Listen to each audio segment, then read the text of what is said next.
Everybody in that county had an opinion about Del Makarov's barn, and not one of them had ever slept a night inside it. That's the part nobody tells you about ranch towns. The talk gets there before the truth does, and the truth, when it finally shows up, usually shows up limping and covered in mud and too tired to argue. I heard about Del's tin can barn at the co-op counter at the diner, over a fence line where two men who'd never lifted a rafter in their lives explained to me exactly why a curved sheet of steel could never, would never, hold a horse through a Montana winter. Condensation, they said, rots the lungs. Roof sings like a devil in a hailstorm and every animal inside loses its mind. No proper eaves. No breathing. A man builds a Quonset because he's broke and stubborn and doesn't love his animals enough to do it right. I believed most of it. I'll be honest with you up front, because a story's no good if the man telling it pretends he was smart from the beginning. I believed it right up until the night the temperature dropped to 31 below, and the good barns in the valley, the real ones, the timber-framed ones our fathers were proud of, started killing horses. And Del's tin can sat there humming warm in the dark like it knew something the rest of us didn't. I'm going to tell you how a man nobody respected built a shelter nobody wanted, out of the one shape they all laughed at, and I'm going to tell you what it cost him, because it cost him plenty. Stay with me. There's a moment near the end where he had to choose, and I've thought about that choice every winter since. I still don't know if I'd have had the spine to make it. The wind came off the bear paws that night like it had a grudge, and I was standing in a barn made of tin, waiting to watch it fall down. That's not fair to Del, and I know it now, but it's the honest shape of what I was thinking at 11 o'clock that January night with the mercury already gone through the bottom of every thermometer I owned. I'd driven over because Ruth called me. Ruth Bellwether, my wife, God rest her stubbornness, had a way of knowing things before the phone rang, and she'd said, "Marlon, go check on that Del Makarov. Nobody's checked on him in 3 days and it's fixing to be the worst cold we've had since '78. So I went, not out of neighborliness. I went so I could say I'd been there when it happened. I'm going to keep the almanac out of this as much as I can, but I'll confess one thing. I've kept a farmer's almanac my whole life, and I write in the margins. Whether births, deaths, the day a coyote took a lamb, the day my father stopped knowing my name. Little cramped words in the white space around somebody else's forecast. That night's page still has my handwriting on it, and the first line I wrote before any of the rest of it was, "Del's barn, tin, won't last the week." I've never crossed a line out of that book, but I've read that one more times than any other. The Quonset sat at the end of his drive like something the army forgot.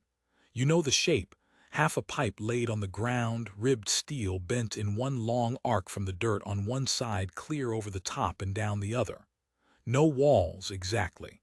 No roof, exactly. Just the one curve doing all the jobs at once. He'd bought its surplus. Everybody knew that. Hauled the panels in on a flatbed he didn't own and put it up mostly alone over the course of a summer that half the county drove past slow to gawk at. I killed the truck and sat a second with the heater dying and watched my breath turn to frost on the inside of the windshield. Even inside the cab, 31 below finds you. It gets into the fillings of your teeth. And I thought about the horses in there, because he had horses in there. That was the whole scandal of it. And I thought, those poor animals are going to freeze standing up, and this fool is going to stand there and watch. And tomorrow the whole valley is going to know. Then I saw the light. Not electric. Lantern light, warm and low, leaking out from around a door in the flat end of the thing and moving. He was awake. Of course he was awake. I knocked with a gloved fist and it rang like a bell, that whole steel shell taking my 3 knocks and passing them around the curve and back. And I thought, there it is. That's the sound that spooks them. That's what the men said. And I stood there braced for the sound of a dozen animals losing their minds. Nothing. A stamp. A soft blow of breath. Somewhere in there a horse shifted its weight inside the way they do, that big contented bellows sound, and Del Makarov opened the door and looked at me like I was the strangest thing he'd seen all winter. "Marlon Bellwether," he said, not a question. Ruth sent me, I said, because it was true and because I didn't have the nerve to say why I'd really come. He stepped back and let me in, and the first thing that hit me wasn't cold. It was warm. Not warm like a house, warm like a body. The kind of warmth that comes off living things packed close, held in by something that keeps it. I stood in the doorway of that tin can with the wind trying to tear the door out of both our hands, and I understood in about 4 seconds that everything I'd been told was wrong. He got the door shut. The wind went to a howl on the outside of the steel, and inside there was this hush, this held-breath quiet, 12 horses in a row of clean straw looking at me with their dark, wet eyes, and the lantern throwing all of us up huge and swaying on the curved ceiling. "You came to see it fail," Dell said. I didn't answer him. That was answer enough.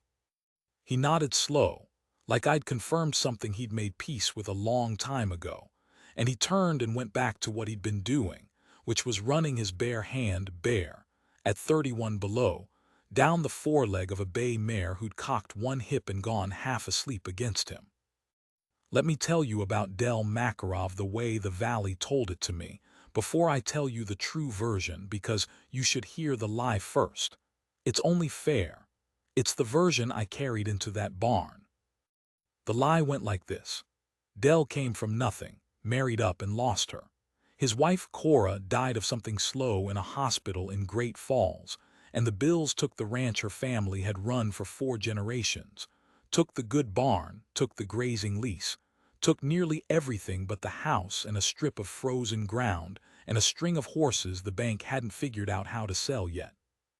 And rather than do the decent thing, rather than sell those animals and take work in town like a grown man, he'd sunk his last dollars into Army surplus steel and built a monstrosity on the ruins of his wife's family's pride, and everybody agreed it was grief that had done it. Grief and stubbornness. A man punishing the world by refusing to be reasonable. That's the lie. Now here's what I learned.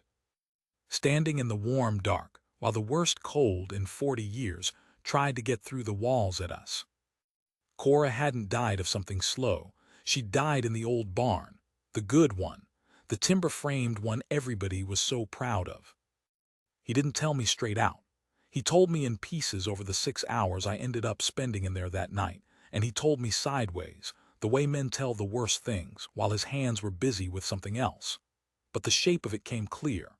There'd been a fire, a wiring fire, the old knob and tube the family had been meaning to replace for 30 years, and it went up in February with the wind blowing, and Cora had gone in for the horses.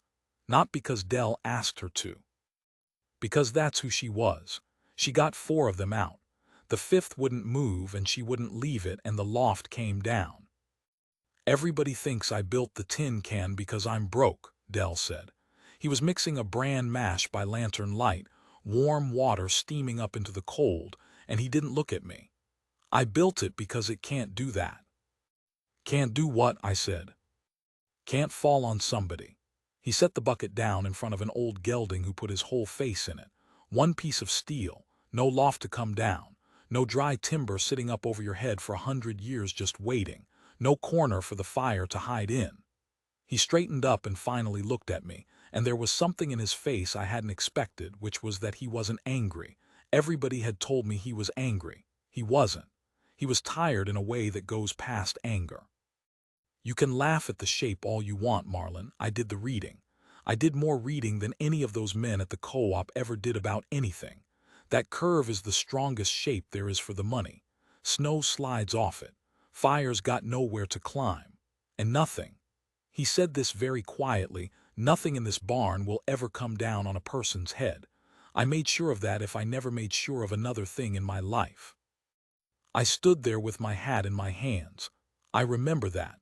Somewhere in the last few minutes I'd taken my hat off, the way you do in a church or a sick room, and I hadn't noticed doing it. Now, I told you people had real objections, and they did, and I want to be fair to them too, because a story where everybody who doubts is a fool isn't a true story, it's a fairy tale. The objections were real. Del just answered them, one by one with his hands over a year, and nobody bothered to come look. Condensation, the big one.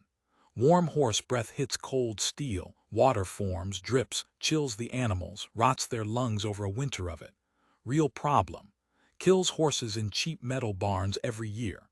Dell had run a second skin under the steel, insulation board he'd scavenged and cut and fitted panel by panel through a whole summer, and a vapor barrier, and he'd built ridge vents into the very top of the ark so the warm, wet air had somewhere to go. He showed me. Reached up with the lantern and I could see the faint steam of the whole herd's breath drawing up the curve of the ceiling and out the vents at the peak, out into the killing cold, gone. The steel over our heads was dry. I put my hand on it. Cold but dry, bone dry. The noise that a metal roof in hail or rain drives horses mad. Dell had answered that with the same insulation and with something else, which was time. They spooked the first spring, he admitted. First real hailstorm, I thought I'd made a terrible mistake. 2 of them went right through a panel of the pen. He rubbed the back of his neck. So I stood in here with them through every storm that whole summer. Everyone, hand on them, talking. Let them learn the sound couldn't hurt them because I was standing right there and it wasn't hurting me. He shrugged. Animals aren't afraid of noise. They're afraid of being alone in it. I've thought about that line more than almost anything a man has ever said to me. Animals aren't afraid of noise. They're afraid of being alone in it. I don't think he only meant the horses. I don't think he knew he'd said it about himself. The ventilation, the heat in summer, the frozen ground with no proper footing. He had an answer for each one, and each answer was the same underneath. He'd sat with the problem longer than anybody else was willing to. That's all. That was the whole secret of the tin can barn. A grieving man with nothing left had sat with every single objection until he'd outstubborned it, because he had nowhere else to put the hours and nothing left to lose except the last living things his wife had died to save. The men at the co-op had opinions. Dell had a year of nights. Around 2 in the morning, the cold found a new gear. I didn't think it could get worse, and it got worse. You could hear it in the wind, a higher note, a scream instead of a howl, and the lantern flame ducked and shivered even inside. And Dell stopped talking and stood very still and listened to his barn the way I imagine a captain listens to a ship. That's the front, he said. The real one. Radio said midnight. They were wrong. It's now. And then the phone rang. His house phone, on a long cord run out to the barn on a nail, an old rotary thing. He picked it up and listened, and his face changed, and he said, "How many?" and listened and said, "I'm coming," and hung up. He looked at me. "Avery's," he said, "down the section road.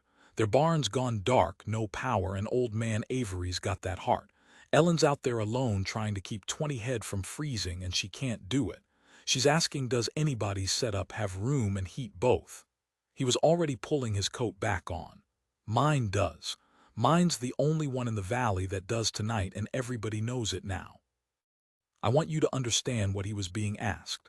Not for advice, not for a spare bail.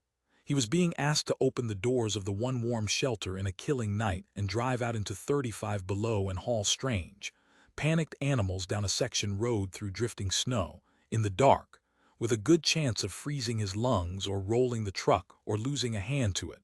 For a family that, I happen to know for a fact, had stood at that co-op counter and called his barn a tin coffin. I know they had, because I'd been standing next to Wheeze Avery when he said it. Dell didn't hesitate. That's the part I have to be careful about, because it would be easy to make him a saint, and he wasn't one. He was a hard, tired man who'd lost everything. But on this one thing, there was no hesitation in him at all. He was buttoning his coat before he'd finished hearing the sentence. But then he stopped, one hand on the door, and he did the math out loud, and this is the part I've never been able to shake. 12 of mine in here, he said, almost to himself. It'll hold 20, maybe, packed. But if I bring the Avery's 20, that's 32 head in a space built warm for 12, and if a panel of the pen goes, or one of theirs kicks through the skin the way mine did that first spring, he stopped, looked down the row at his own horses, the bay mare, the old gelding, all of them, everything he had left of Cora. If it goes bad in here with 32 head packed in the dark, somebody's going down under a lot of scared animals. Could be me. Could be Ellen. He was quiet. Could be that they all make it and none of mine do because mine give up their room. I understood then that the choice wasn't whether to help. He was always going to help. That was never in question with him. The choice was whether to risk the last 12 living things his wife died for, on a night that could kill all of them, to save the animals of a family who'd mocked him, and to do it knowing that if it went wrong, he'd have finished the very thing the fire started. He'd have lost the horses too, and this time it'd be his own doing. "Marlon," he said, "you don't have to come. This isn't your fight and it's about to get dangerous." I put my hat back on. I'm not going to pretend I said something brave. I didn't. I think what I actually said was, "Well, I'm here, aren't I?" which is about the least heroic sentence in the language, but I put my hat on. And Del Makarov looked at me for a second like maybe he'd been more alone in that barn all those nights than even I understood, and then he opened the door, and the cold came in like a living thing, and we went out into it. The section road had disappeared.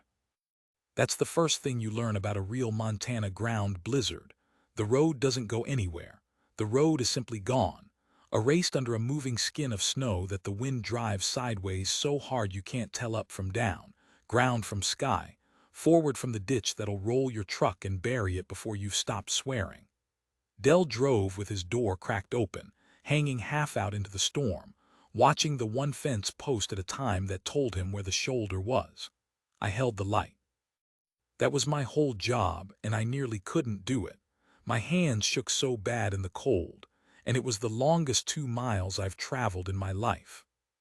The Avery place was black. No yard light, no house light, nothing but a swinging lantern out by the barn and a small figure under it. And when we came out of the truck, the figure turned, and I saw it was Ellen Avery, Wee's wife, and she'd been crying, and the tears had frozen on her face in a way I've never gotten out of my head. Little rivers of ice down a woman's cheeks. "They won't load," she said. "No hello. They're too scared to load, and it's too cold to fight them, and my Weez is in the house, and I can't leave him, and I can't do this," and then she saw who it was, standing there in the dark, come to help her. She saw it was Del, and something broke open in her face that I don't have the words for, because it was shame and gratitude and grief all fighting for the same small space, and she said, "Oh, Del," and that was all. Just his name. Odell. He didn't make her say the rest of it. That was the mercy in him. He didn't stand there and collect the apology he was owed for every cruel thing that family had said. He just walked past her into the dark barn and put his hands on the first terrified horse and started, in that low, steady voice, the thing he'd learned doing it alone for 100 nights. "There now. There. Nobody's alone in it. There." We loaded 20 head in 90 minutes in weather that could stop a heart. I don't fully remember all of it. I remember Del's voice never once rose. I remember a big buckskin that reared and struck and caught Del across the forearm hard enough that I heard the bone sound of it, and Del just grunted and kept his feet, and kept his voice level, and got the animal loaded anyway. And only much later did I find out he'd been working with a cracked arm the whole rest of the night, and never said a word. I remember Ellen running back and forth to the house to check on Weez, and every time she came back her face had a little more hope in it, and I remember thinking, "This is going to work, or it's going to kill us, and there's no telling which until it's over." And then we drove them back. One trailer load, and then the truck again, and a borrowed stock trailer, and again. 3 trips down that vanished road in the dark. And each time Del hung out his door and read the fence posts one at a time. And each time I held the light and prayed in a way I hadn't since I was a boy. Here's the moment I promised you, the choice. We got the Averys 20 to the Tin Can barn a little after 4 in the morning, and the temperature had bottomed out at something the thermometer couldn't tell us anymore because it didn't go that low. And Del stood at the door of his own barn, warm inside, warm and full and safe, his 12 in there in the straw, and he had to open it and put 20 scared strange horses in with his. He stood there with his hand on the door, cracked arm hanging, ice in his eyebrows, and I watched him do the thing I'd watched him almost do earlier, only now it was real. He counted the cost, because the danger was exactly what he'd said. 32 head, packed in the dark, strange animals mixed with his, and horses are not gentle to strangers in a crowd, and a panel could go, and if it went with them packed that tight, something was going to get hurt bad, and there was a real and honest chance it'd be his own, that his 12 would take the worst of it, that he'd walk into that barn at dawn and find that the price of saving the Avery's herd had been the last of Cora's. He knew it, he stood there and knew it, and I saw him understand all the way down that opening that door might finish what the fire started, might take the last thing. He opened the door. He didn't make a speech about it. He didn't look at me for permission or approval. His shoulders went down a half-inch, the way a man's do when he sets down something heavy or picks something heavier up, and he opened the door of the warm barn and started walking strange horses in among his own, one at a time, his voice going the whole time, "They're now there. Nobody's alone in it there," moving between 32,000 pounds of frightened animal in a lantern-lit tin shell in the dark, putting his cracked-arm body in the gaps between them where a wrong move would crush him. Because that was where his voice needed to be. And the barn held. That's the plain fact of it, and I've told it 100 times and it never stops being a small miracle to me. The tin can barn, the coffin, the joke, the thing built by a broke fool who didn't love his animals enough to do it right, held 32 head through the worst night in 40 years and never dropped a drop of condensation, never spooked, never failed. The insulation held the warmth. The vents drew the breath up and out. The one curved piece of steel that couldn't fall on anybody didn't fall on anybody. And Dell's 12, packed in with 20 strangers, took the crowding and the strangeness the way animals do when there's a calm voice moving among them in the dark, because he'd spent a year teaching them the one thing that turned out to matter more than any of it, that the noise couldn't hurt them because he was right there, and they were not alone in it. By the time the gray came up over the bear paws, all 32 were standing, not one down, not one lost. The good barns in the valley lost 11 head between them that night, the timber-framed ones, the proud ones our fathers built. I wrote the number in the almanac. I wrote it right under Dell's barn. 10. Won't last the week. I didn't cross the first line out. I just wrote the true thing under the false one and left them both there, because I think a man should have to look at what he believed next to what turned out to be so.